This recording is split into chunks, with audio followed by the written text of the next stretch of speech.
মা ঝেপে তো আনলে, ঝেপে আনা জিনিসের গাছ তৈরির মজা আলাদা, বলো?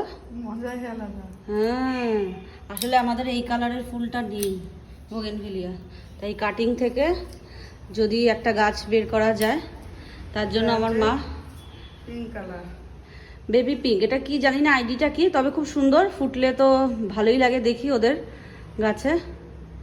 তো আর এটা এটা একটা কালার, আর এটা আর একটা কালার। তো দেখলেই তো তোমরা আমার মায়ের কি কীর্তি, কি যে করে। তুমি মানে পুরো একদম গাছখোর হয়ে গেছো। কি জানি কি নেশা হয়ে গেছে, এখন বাজারে গেলে টব কিনতে ইচ্ছা করে। আর ওর বাড়ির গাছের ডাল ফাল, মানে এবার তো দেখবো যে মা বাজারের সাথে গাছের ডাল ফালও কেটে কুটে নিয়ে চলে আসছে। আর অবশ্য আমাদের এই ডালটার ওপর অনেক দিন ধরেই নজর ছিল, বলো মা? এই গাছের এই ডালটার ওপরে অনেক দিন ধরেই নজর ছিল। বেবি পিঙ্ক, বেবি পিঙ্ক কালারটা খুব সুন্দর।